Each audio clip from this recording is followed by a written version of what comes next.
کہ بھئی اللہ کو بیان کرو، بار بار اللہ سے ہونے کو بولو، اللہ کی بڑائی کے تذکرے کرو.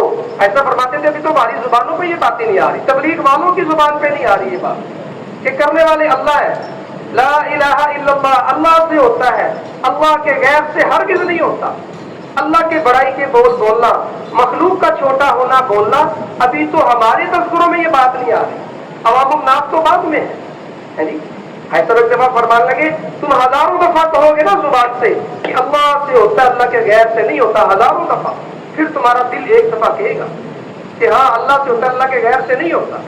اور تمہاری زبان اور دل مل کے ہزاروں دفعہ یہ کہے اللہ سے ہوتا ہے، اللہ کے غیر سے نہیں ہوتا، پھر آدمی کی سوچ ایک دفعہ کہتی ہے کہ ہاں اللہ سے ہوتا ہے، اللہ کے غیر سے نہیں ہوتا.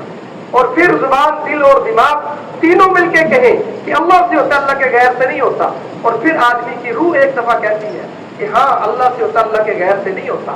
تو اس کلمے کو روح کے اندر اتارنا ہے. میں جس کی روح میں یہ کلمہ اتر گیا، ایسا فرمایا کرتے تھے رحمت اللہ علیہ، اس کا تو کیا، اس کی جھوپڑی کا ایک دن کا بھی ساری دنیا کا باطل، ساری دنیا کی فوجیں، ساری دنیا کا اسلحہ، ساری دنیا کے ایٹم سب کٹھے ہو جائیں، اس کا تو کیا، اس کی جھونپڑی کا ایک دن کا بھی نہیں بگاڑ سکتے. تو اس کلمے کو دل میں اتارنا ہے. اس کے لیے تکلفاً اللہ کی بڑائی کے بولوں کو بولنا ہے جی، اور مخلوق کا چھوٹا ہونا بولنا. جتنا اللہ کی بڑائی کے بول بولیں گے اور مخلوق کا چھوٹا ہونا بولیں گے، اتنی اللہ کی بڑائی ہمارے دلوں میں اترتی چلی جائے گی اور مخلوق کا چھوٹا ہونا اترتا چلا جائے گا. ابھی چند سال پہلے ایک وبا آئی تھی، اس کے اتنے تذکرے ہوئے، اتنے تذکرے ہوئے، اتنے تذکرے، اتنا بولا گیا، اتنا سنا گیا کہ ہر آدمی ڈرا ہوا تھا. کیا تھا؟ ایسے ہمارے بڑے کہتے ہیں اللہ کو بیان کرو، اللہ کے تذکرے کرو، اللہ کی ذات کا تاثر میرے آپ کے دل میں اترے. آج ہم سب سے متاثر ہیں، نہیں متاثر تو اللہ کی ذات سے متاثر نہیں ہے جی. ایک دفعہ ایک زمینداروں کی جماعتیں چلتی تھی، اس میں مولانا ارجی مل صاحب اور ایک علاقے میں جماعت گئی تو کہنے لگے وہاں پولیس لائن میں اس کے قریب مسجد تھی، وہاں ٹھہرے. تو جماعت میں آئی جی صاحب بھی تھے اور مولانا بھی تھے اور بھی بہت سے لوگ تھے. تو مشورہ ہوا کہ صبح ملاقاتوں کے لیے آئی جی صاحب مولانا کے ساتھ ہو جائے اور ملاقاتیں کر لیں اندر جا کے. تو کہہ لگے وہ ہم گئے گشت پہ. تو ایک دروازہ تھا جو مین دروازہ تھا ان کا، وہ ذرا دوسری طرف تھا. مسجد کے سامنے جو دروازہ تھا وہ اس میں سے داخلہ ممنوع تھا عام آدمی کا. وہاں ایک پولیس والا بھی کھڑا تھا، یہاں سے وہ اجازت نہیں تھی جانے کی. تو انہوں نے مشورہ کیا چلو یہ قریب ہے تو یہیں سے چلتے ہیں. تو جب یہ گئے دونوں حضرات، اس نے نہیں پہچانا بھی داڑیاں رکھی ہیں، مولوی ہیں، یہ کون سے آئی جی صاحب اور کون سے مولانا صاحب. وہ ایک عام سپاہی کھڑا تھا. تو انہوں نے کہا جی وہ تھوڑی سی ملاقاتوں کے لیے جانا ہے، اگر آپ اجازت دے دیں ہم یہاں سے چلے جائیں. وہ رستہ ذرا ادھر سے ہے، اوپر سے جانا پڑے گا. تو اس نے کہا آپ نے لکھا ہوا نہیں پڑھا یہاں سے داخلہ ممنوع ہے. انہوں نے جب دوبارہ بات کی تو وہ تھوڑا سا غصے میں آ گیا. وہ کانسٹیبل لال پیلا ہونے لگا. تو اتنے میں وہ جو آئی جی صاحب تھے، آئی جی صادق صاحب تھے، وہ آن ڈیوٹی تھے. انہوں نے اپنا تعارف کروایا کہ میں فلاں آئی جی ہوں. تو وہی آدمی جو لال پیلا ہو رہا ہے جی اور غصے میں آ رہا ہے، اس کی ٹانگیں کانپنے لگی اور اس کے پسینے چھوٹنے. سردیوں کے دن پسینے چھوٹ رہے ہیں. سر آپ نے پہلے کیوں نہیں بتایا؟ اور کہا بھی آپ کدھر داخل ہوئے. خیر مقصد جب وہ اندر ملاقاتیں کر کے واپس آئے تو واپسی میں مولانا نے فرمایا آئی جی صاحب نبی یہی کرتے تھے. آپ نے اپنا تعارف کروایا نا، وہ آدمی جو لال پیلا ہو رہا تھا ایک دم اس کی کیفیت ہی بدل گئی. تو نبی آگے لوگوں کو اللہ کا تعارف ہی کرواتے تھے کہ اس اللہ کو پہچانو جس کا ہر چیز پہ قبضہ ہے، جس کے امر سے سب کچھ ہوتا ہے جی، اس کے ارادے کا نام موجود ہے. وہ کہتا ہے کن یا کن، بس وہ ہو جاتا ہے. اس کو کچھ کرنے کے لیے کرنا نہیں پڑتا. اس ذات کا تعارف کروانے کے لیے نبی آتے. تو حضرت رحمۃ اللہ نے فرمایا کرتے ہیں بولو اس کو، تکلفن بولو، دل نہیں مانے گا. ساتھی بھی کہیں گے کوئی اور بات کرو. نہیں، ہمارے اندر مرض ہے بے یقینی کا. میں جس کو دل کا عرضہ ہو اور وہ دل کے ڈاکٹر کے پاس جائے اور وہ ڈاکٹر اس کو ایک دوائی تجویز کر کے دے دے تبھی تمہیں دوائی کھانی ہے. کچھ دنوں کے بعد یا کچھ مہینوں کے بعد وہ کہ ڈاکٹر صاحب دوائی تو بدل دو. تو یہ بدل دے گا دوائی مریض کے کہنے پہ ڈاکٹر. اصل تو ہمارے اپنے اندر کا مسئلہ ہے. میرا یقین جس میں پھنسا ہوا ہے جی. اللہ نے ہمیں سبب بنایا، رب نہیں بنایا. بقول مولانا کے اپنی عبادت چھوڑ دو، جو جی میں ہے وہ کر لی، اپنی عبادت ہے. اپنے آپ کو سمجھنا کہ میری محنت سے ہوگا، میں کرتا ہوں، مجھ سے ہوگا، میں نے یوں کیا تو یوں ہو گیا ہے جی۔ یہ اللہ کے علاوہ جو کچھ بھی ہے وہ سب اللہ کا گیا ہے۔ اس لیے اللہ کو بولنا، اللہ کی بڑائی کے بول ہے جی، اور مخلوق کا چھوٹا ہونا بولنا، تاکہ اور پھر اللہ سے مانگنا اس کی حقیقت کوئی الگ اپنی بڑائی ہمارے دلوں میں اتار دے۔ ایسا بتا کرتے ہیں اللہ خالق ہے، اپنی قدرت سے خالق ہے، اور خالق ہونے میں اللہ پاک صمد ہے، بے نیاز ہے۔ اللہ مالک ہے، اپنی قدرت سے مالک ہے، اور مالک ہونے میں بھی اللہ صمد ہے، بے نیاز ہے۔ صمد اس کو کہتے ہیں جس کے سارے کام سب کے بغیر بنے اور کسی کا کوئی کام بھی اس کے بغیر نہ بنے۔ اللہ رازق ہے، اپنی قدرت سے رازق ہے، اور رازق ہونے میں اللہ پاک صمد ہے، بے نیاز ہے۔ اللہ کی ہر صفت ایسی ہے۔ میں ایک اکیلے اللہ خالق، باقی سب مخلوق ہے، اور ایک اکیلے اللہ مالک ہے، باقی سب مملوک ہے، اور ایک اکیلے اللہ رازق ہے، باقی سب مرزوق ہے، اور ایک اکیلے اللہ جبار ہے، باقی سب مجبور ہے، اور ایک اکیلے اللہ غنی ہے، باقی سب فقیر ہے۔ ساری دنیا کے بادشاہ اور وزیر اللہ کے در کے بیکاری ہے، اور ساری دنیا کے حاجی نمازی اللہ کے در کے سوالی ہے۔ میں اللہ قریب ایسے جو کسی سے دور نہیں ہے، اور غالب ایسے جو کسی سے مغلوب نہیں ہے۔ ہر اکیلے کا ذاتی ہے، ہر اکیلے کا ہمدم ہے، حاجت مندوں کی حاجتوں کو پورا کرنے والے ہیں، درد مندوں کے درد دور کرنے والے ہیں، اور غم زدوں کے راحت رساں ہے۔ تو میں نہ اس کا کوئی ثانی نہ اس کو کوئی مثال، وہ اپنی ذات میں بھی یکتا ہے، اپنی صفات میں بھی یکتا ہے۔ میں جہاں ایک وہاں دوسرا اللہ، جہاں دو وہاں تیسرا اللہ، جہاں تین وہاں چوتھا اللہ، جہاں چار وہاں پانچواں اللہ۔ اللہ تو شارب سے بھی زیادہ قریب ہے۔ اس اللہ کی ذات کا یقین میرے آپ کے دل میں اتر جائے، یہ ہے لا الہ الا اللہ، کرنے والی ذات اللہ کی ذات ہے۔ وہ جس کو چاہے عزت دے دے، جس کو چاہے ذلیل کر دے۔ عزت دینے کے لیے اللہ نقشوں کے پابند نہیں ہے۔ حضرت بلال رضی اللہ عنہ غلام در غلام، باپ بھی غلام، دادا بھی غلام۔ مولانا فرما رہے تھے نہ باپ کے نام کا پتہ، نہ دادا کے نام کا پتہ۔ اللہ نے کیسی عزت دی بلال رضی اللہ عنہ، یعنی فتح مکہ پہ اللہ کے نبی نے فرمایا بلال بیت اللہ کی چھت پہ چڑھ جا اور اذان دے۔ سارے صحابہ تھے، ابو بکر بھی تھے، عمر بھی تھے رضی اللہ عنہ اجمعین، سارے صحابہ تھے، لیکن حضرت بلال رضی اللہ عنہ کو اللہ کے نبی فرما رہے ہیں کہ بلال چڑھ جا بیت اللہ کی چھت پہ اور اذان دے، ہے جی۔ دمشق میں ان کی قبر ہے، قیامت کے دن حضور کے قدموں پہ سے اٹھائے جائیں گے، حشر کے میدان میں اذان دیں گے۔ اللہ کے نبی علیہ السلام نے فرمایا سارے نبیوں پہ جنت حرام جب تک میں جنت میں نہ چلے جاؤں، اور ساری امتوں پہ جنت حرام جب تک میری امت نہ چلی جائے۔ تو حضور اکرم صلی اللہ علیہ وسلم کی سواری کی مہار کس کے ہاتھ میں ہو؟ حضرت بلال کے ہاتھ میں ہو۔ اللہ عزت دینے پہ آئے تو اللہ یہ نہیں ہے کہ جس کے پاس نقشے ہوں گے وہ عزت والا ہوگا۔